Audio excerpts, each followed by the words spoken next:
కూటను బద్దలు కొట్టేందుకు బీజేపీ ఒక పెద్ద అస్త్రాన్ని ఉపయోగించింది. ఆమె ఉక్కు మహిళ డాక్టర్ మాధవి లత చాలా ధైర్యంగా ముందుకెళ్తున్నారు. ఆమె ఆ కంచుకోటను బద్దలు కొట్టి మోడీకి ఏమి గిఫ్ట్గా ఇస్తారో మనం చూద్దాం. ఆ మనతో ఉన్నారు మాధవి గారు. కంగ్రాచులేషన్స్. నమస్కారం నాయన, చాలా సంతోషం. Thank you. ఇప్పుడు ఇంత పెద్ద బాధ్యతని మీరు అడిగారా లేదా వాళ్ళే ఇచ్చారా? వాళ్ళు గుర్తించారు, నేను కర్తవ్యం చేశాను. ఇది చాలా పెద్ద డేర్ స్టెప్ కదా, ఎలా ఎదుర్కోబోతున్నారు మీరు? డేర్ స్టెప్ దేనికి నాన్న? ఏ విషయానికి మీరు డేర్ అంటున్నారు? దీన్ని నాకు అర్థం కావట్లేదు. ఝాన్సీ లక్ష్మీబాయి చేసింది డేర్ కదా, రుద్రమదేవి చేసింది డేర్ కదా, మరి అవన్నీ డేర్ అనుకుంటే ఇది డేరే. వాళ్ళు దేశం కోసం పోరాడారు, నేను న్యాయం కోసం పోరాడుతున్నాను. మీ ప్రధాన అస్త్రం ఏంటి?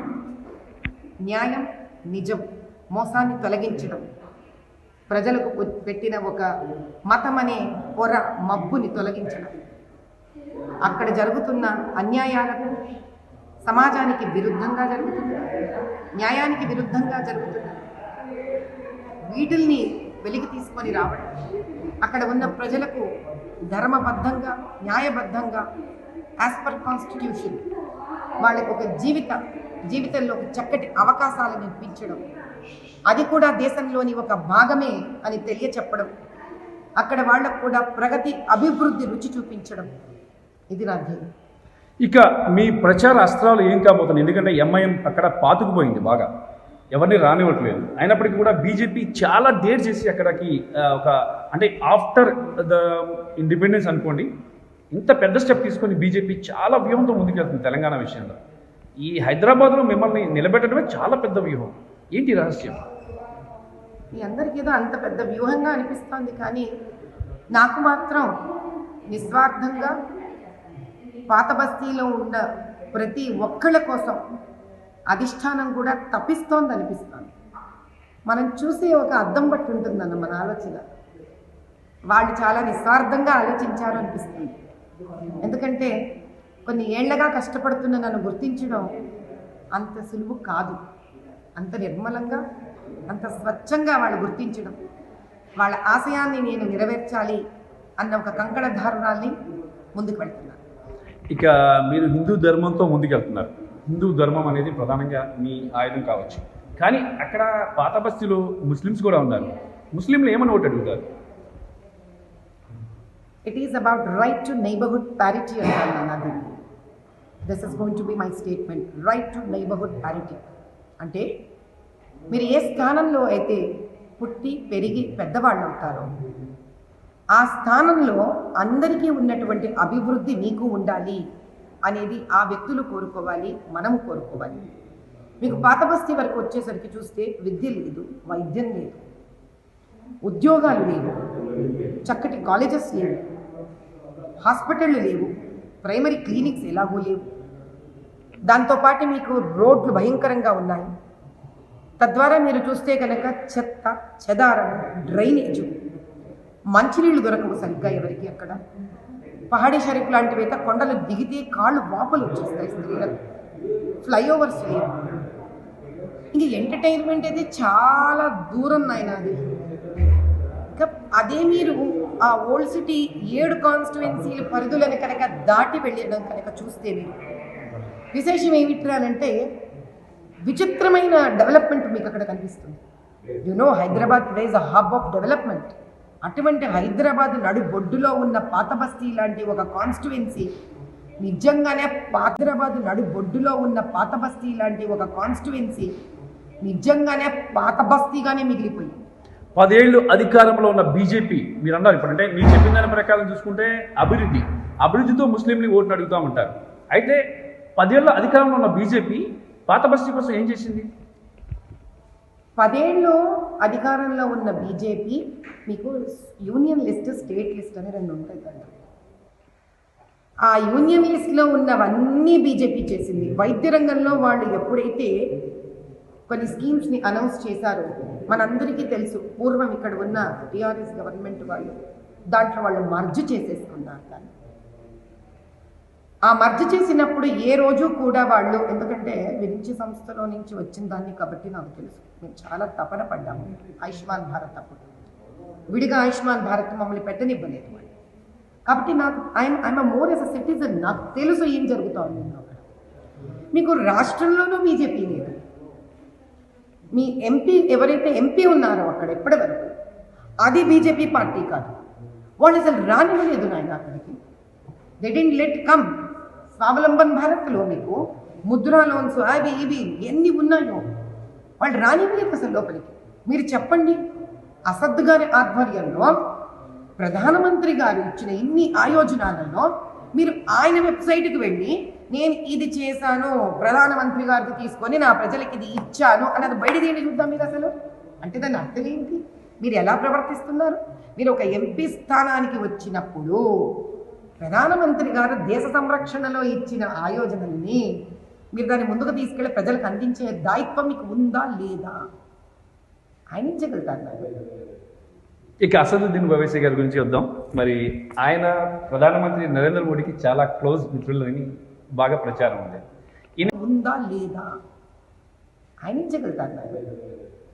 ఇక అసదుద్దీన్ ఓవైసీ గారి గురించి వద్దాం. మరి ఆయన ప్రధానమంత్రి నరేంద్ర మోడీకి చాలా క్లోజ్ మిత్రులని బాగా ప్రచారం ఉంది.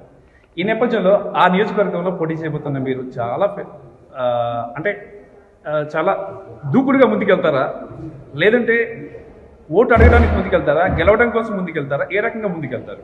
అయ్యా, మీరు ప్రధానమంత్రికి అసదుద్దీన్ గారు చక్కటి స్నేహితుడు అన్నారు. అలా చూస్తే నేను ఎక్కడున్నా కూడా అసదుద్దీన్ గారిని బడేబాయ్ అంటాను. దేశంలో కొట్లాడేసుకోవాలనేది కాదు కదా నాయన దృక్పథం. అలా అని ఒక చక్కటి భావంతో మాట్లాడుతున్నాం కదా అని అన్యాయం చేస్తూ ఉంటే అన్యాయం ఒప్పుకుంటామని కాదు కదా. దూకుడు అంటే ఏమిటి? దాని అర్థం ఆలోచన లేకుండా వెళ్ళడమా, ఆలోచిస్తూ పద్ధతిగా ధర్మబద్ధంగా న్యాయంగా వెళ్ళడమా? ధర్మబద్ధంగా న్యాయబద్ధంగా వెళ్ళడం. దానికి దూకుడు ఎందుకు నాన్న? శాంతంగా వివేకవంతంగా ఆలోచిస్తే సరిపోతుంది. దూకిని కింద పడుతుంది. దూకే బాపతి కాదు, నేను పద్ధతిగా వెళ్ళడం. ఇక ఏంటి మేడం, మీసారి ప్రచారంలో ఏ అంశాన్ని ప్రచార స్థలంలోకి తీసుకోబోతున్నారు? అంటే ఎప్పుడు స్టార్ట్ చేయబోతున్నారు ప్రచారం కూడా?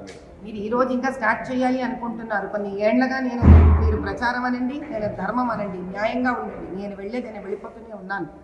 వాళ్ళందరికీ తెలుసు వాళ్ళ జీవితాలు ఎలా ఉన్నాయో. ఈరోజు అలిసిపోయి ఉన్నారు, సొలిసిపోయి ఉన్నారు. వాళ్ళకి దే నీడ్ జస్టిస్.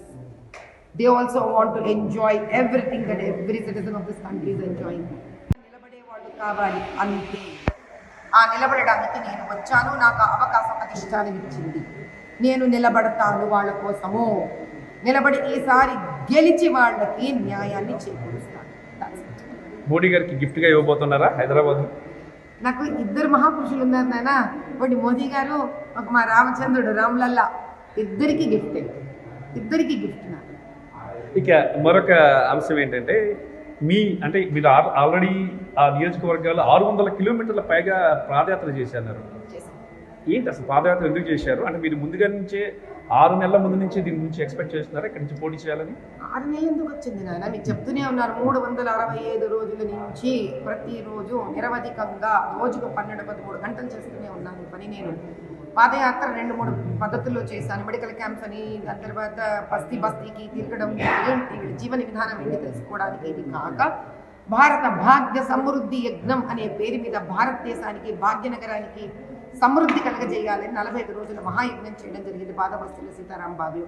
దీన్ని చెప్పడానికి వీధి సందు 7 నియోజకవర్గాల్లో కూడా 20 రోజుల పాటు రోజుకు 4-5 గంటలు తిరగడం. ఎలాంటి స్పందన వచ్చింది ప్రజల నుంచి మీ పాదయాత్రకే కానీ ఇది కానీ? చాలా అద్భుతంగా. వాళ్ళ మనసు వెన్న. మా పాదబస్తీలో ప్రజలు చాలా మంచి వాళ్ళు, అమాయకస్తులు. ఇదంతా కూడా ఓటుగా మారుతుందంటారా? ఏదైనా ఫలితం ఆశించి ఎందుకు చేయాలి నాన్న పని? నాకు అర్థం కాదు.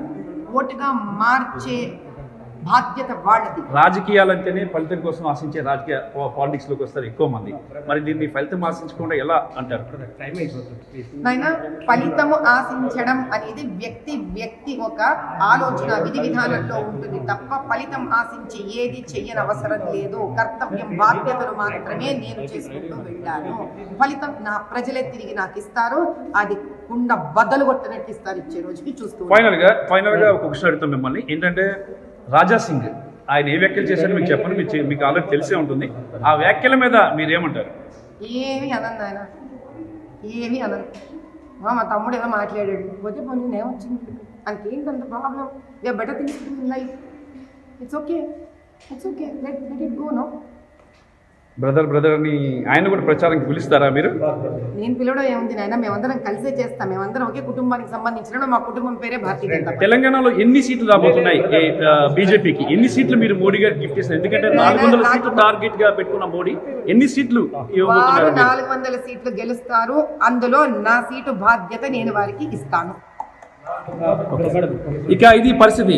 ఇక చాలా కీలకమైనటువంటి ముస్లిం నియోజకవర్గమైనటువంటి హైదరాబాద్లో ఓటు అడగడం కోసం తన రైట్గా తాను భావిస్తున్నారు. ఇది నా రైట్, నేను అడుగుతాను, ఓటు గెలుచుకొస్తాను, మోడీకి గిఫ్ట్గా ఇస్తాను, అయోధ్య రాముడికి గిఫ్ట్గా ఇస్తానని చెప్పేసి డాక్టర్ మాధవీలత చెప్తున్నారు.